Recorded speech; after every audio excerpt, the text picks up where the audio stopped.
Assalamu alaikum wa rahmatullahi wa barakatuhu. Welcome back to the third lecture. In the last lecture, I told you that we're gonna solve. I show you actually that how these transformations can be done. But before we go to high pass, band pass, or band stop filter, I also told you that we always need to design a prototype a low pass filter. So we start with the low pass filter and then we will move on to high pass, and band stop filter. So now we try to solve one problem. This is an example from the David Porger book. I forgot the number, but you can find it here in the book in chapter 8. So it says that design a maximally flat low pass filter with a cutoff frequency of 2 gigahertz.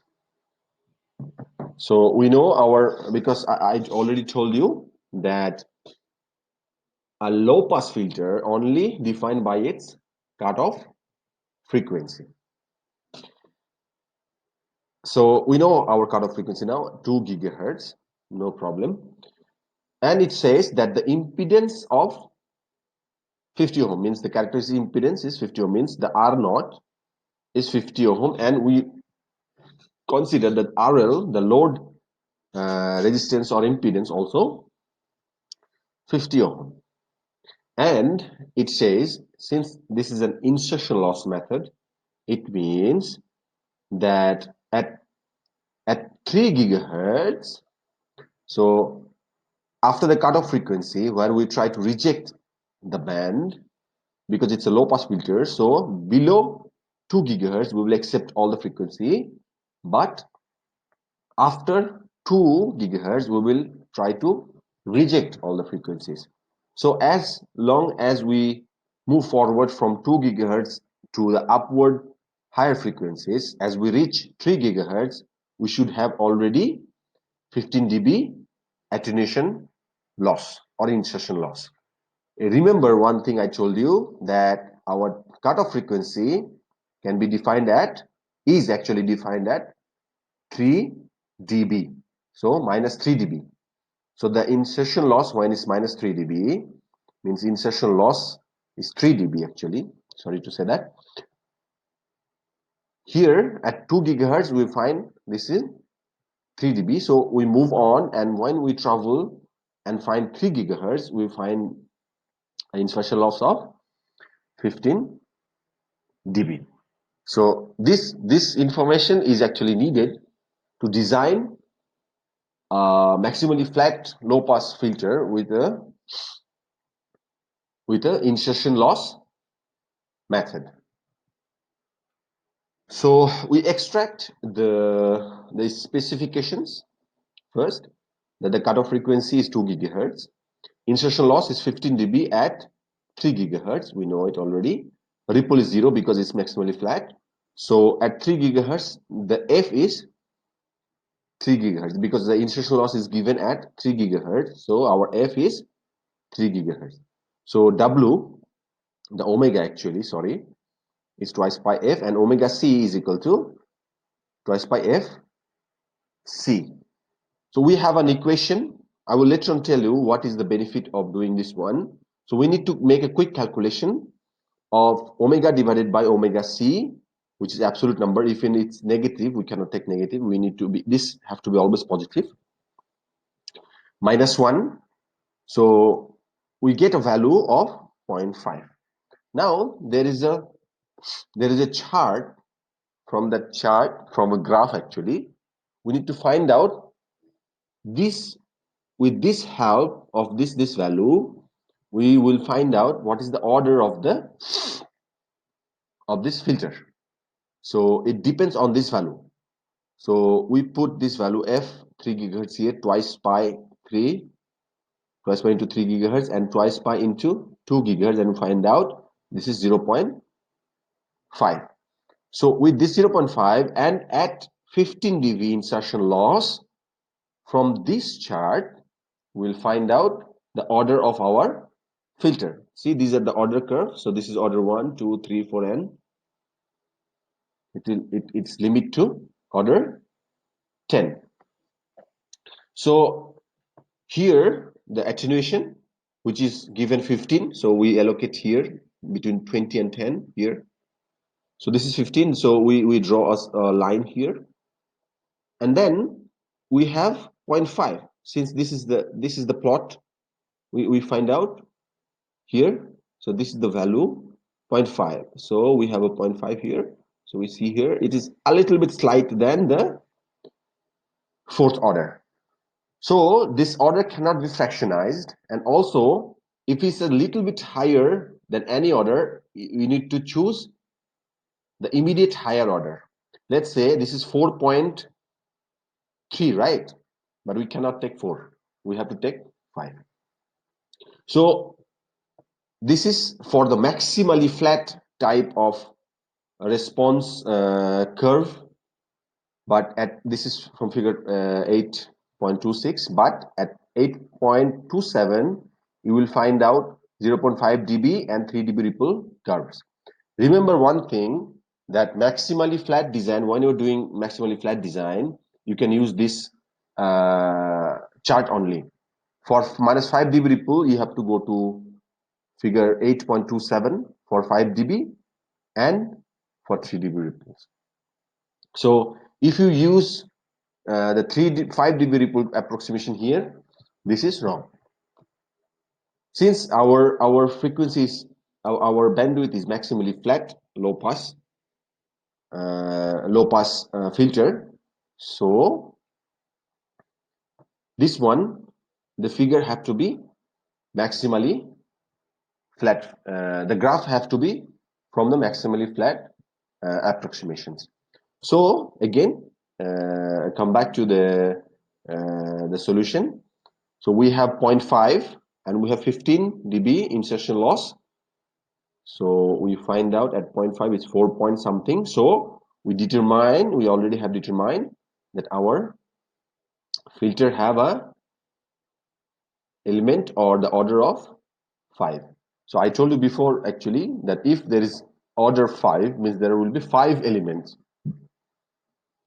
So how the 5 elements, before we go to the direct physical design, the schematic design, we need to find out the values for each element. So since we have decided already this is a 5 element design, so we have from another table 8.3, which is maximally flat. Remember, this is for maximally flat. If you go to table 8.4, then it will give you the values for 0.5 dB and 3 dB ripple. So you cannot use this one for the equal ripple response filter prototypes. No, only this is for the maximal flat low pass filter. If you want to design 0.5 dB or 3 dB ripple or equal ripple, then you have to go to table 8.4, where you can find your values. However, we have already determined from this one that we have n equal to 5. So at n equal to 5, we have this one. So this one you always ignore because this is 50 ohm. So this is gone. So we have 5 elements. So this, and this. So this is your G1, G2, G3, G4, and G5.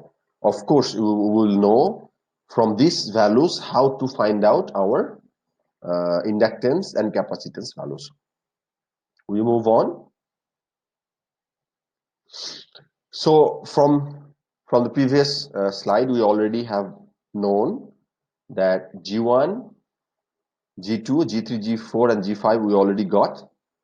And then I have chosen the pi construction of the low pass prototype filter, where C, L, C, L, and C. C1, L2, C3, L4, and C5.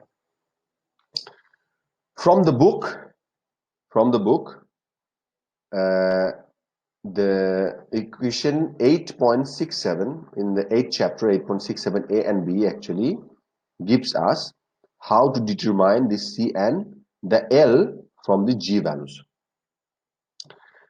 Now, in the book, actually, it's not directly said that G1 is equal to actually G1, G2, G3, or GK is equal to actually LK. So here you see that LK or CK, any values actually here, this value LK is actually, or the CK is actually the GK. Means if the K is equal to 1, means L1, here L1, everything is 1, then G1 can be replaced by the L1. So this value we have chosen, this can be GK. So there is a change here, you see. I changed this one. So if CK is GK, so CK is GK.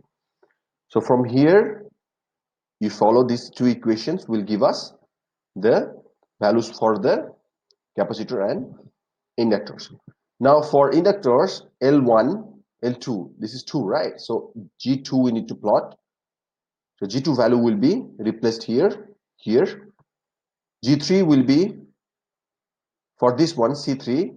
G4 we will compute with L4, and G5 we will be computing for C5, and C1 will be using the G1 value. I have only calculated these two for you, and the rest 3 is your part to calculate. The results are here. So now calculate the C1. So for C1 we have the G1, R0 and omega C. So G1 is 0.618 from here. 50 ohm is the R0, twice pi FC. FC is 2 gigahertz. So from there, when we calculate, we get 0.984 picofarad. For L2, similarly, we're going to use the G2. So the equation is this one, what we converted here into this one. So we use 50 multiplied by, I think I made a mistake here. It should be 1. Remember this one, 1.618. This is the mistake I did. Should be 1.618 and twice pi divided by twice pi FC will give us 6.438. Remember again, I tell you this should be used G2, not G1. This is a mistake I made. This should be 1.618. So that's why how we get 6.438 nano Henry. So this is our values we will have, and then similarly we will get our C3, L4 and C5. So this is our final result for our low pass prototype design. So which is values are stated later on. This one for the lab 5, you need to plot, you need to input as this circuit in the schematic, and then you need to find a response for the low pass filter. So far this much. In the next video I will convert this one to a band pass filter, and so on and so forth. I will go to band stop really sorry. In the next video actually we'll convert it to high pass filter, and then we will convert in the other videos, or in the same video we will convert to a band pass filter, and if we think that is necessary, we'll convert it to band stop filter. So far this much. Inshallah, see you in the next video. Assalamu alaikum wa rahmatullah.